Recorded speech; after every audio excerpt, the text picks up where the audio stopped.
Assalamualaikum warahmatullahi wabarakatuh. Alhamdulillahirabbil wa bihi nasta'inu ala umuri dunya dina ala alihi washabihi ajmain. Baiklah anak-anak, sebelum belajar mari kita berdoa dulu. A'udzubillahi minasyaitonirrajim. Bismillahirrahmanirrahim. Rabbi zidni ilma warzuqni fahma, ya Allah tambahkanlah ilmuku dan tinggikanlah kecerdasanku, amin. Baiklah anak-anak, buka buku paketnya halaman 84 ya, yaitu bagi nomor 2, yaitu jangan angkuh dan sombong.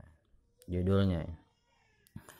Sebenarnya dalam Quran surat Luqman ayat 18 ini yang berbunyi wala tusa'ir khaddaka linnasi wala tamshi fil ardi marahan innallaha la yuhibbu kulla mukhtalin fakhur.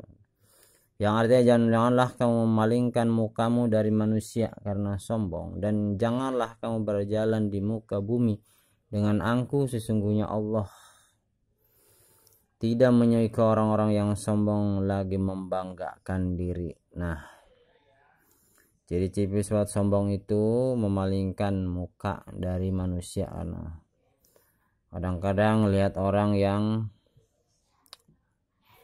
itu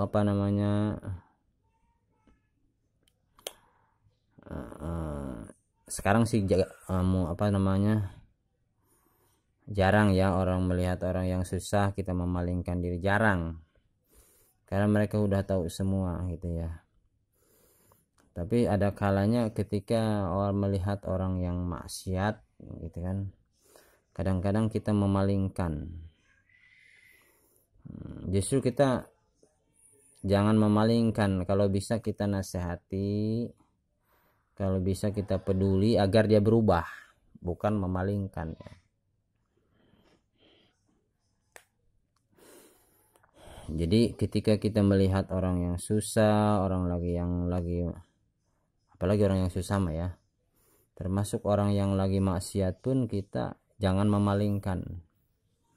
Kalau kita memalingkan ntar takut termasuk sombong.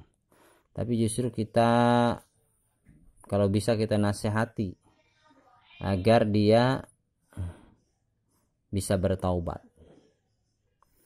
Kemudian juga berjalan di muka bumi dengan angkuh. Kadang-kadang ya mungkin dengan angkuh, kadang-kadang tidak ya, karena kebanyakan sudah tahu. Tapi masih ada praktek-praktek yang contohnya ada aja, jadi rasa tidak mau bertanya kadang-kadang. Misalnya dalam belajar nih, nggak mau bertanya, takut ketahuan nggak bisa. Ini juga sombong, bisa jadi membanggakan diri.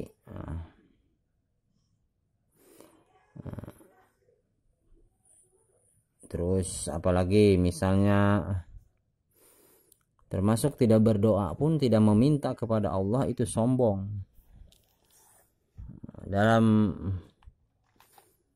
Dikatakan dalam riwayat bahwasannya kita harus bekerja dan berdoa, kita harus dua-duanya. Kalau kita bekerja saja tidak berdoa, itu sombong. Sebaliknya kalau kita berdoa saja tidak bekerja, itu bohong. Nah, katanya itu udah kata-kata aja, udah familiar ya. Sebenarnya dalam konteks ini adalah yang terpenting mana yang lebih utama, kerja apa doa? Ya, sebenarnya dua-duanya kalau yang paling bagus.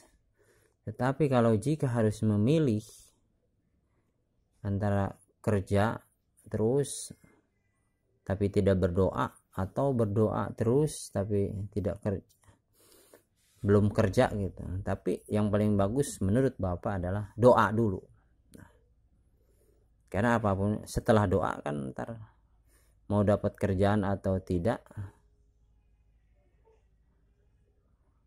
kalau doa kita dijabah, nggak kerja pun banyak orang yang nggak kerja tapi banyak duitnya, karena mungkin mereka meminta gitu ya. Tapi sebaliknya orang yang tidak meminta, susah, walaupun dia kerja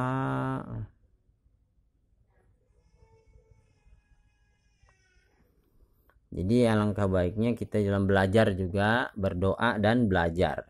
Doa dulu, ya Allah pahamkanlah pelajaran ini, ya Allah mudahkan pahamkanlah pelajaran matematika ini. Wudhu dulu, doa, baru belajar. Itu yang paling bagus.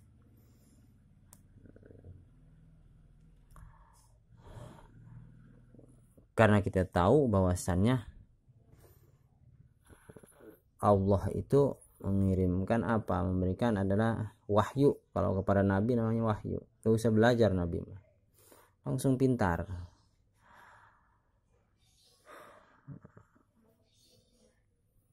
Mukjizat ya, namanya mukjizat. Ada lagi karomat. Karomat itu untuk para wali, berdoa langsung ada karomatnya, bisa terbang, bisa pintar. Ada lagi mukjizat yang maunat dulu. Maunat itu kepada para tabi'in, mereka tinggal meminta langsung bisa. Setelah maunat karomat. Setelah karomat apa terakhir ya, ilham lah ibaratnya. Untuk kita ini, kalau kita doanya sudah diterima, ibadah kita diterima, kita berdoa itu akan dikabulkan, akan langsung dipahamkan terhadap pelajaran. Walaupun belajar sebentar langsung paham maksudnya gitu ya. Karena udah hatinya sudah bersih, sudah dimudahkan oleh Allah. Karena ada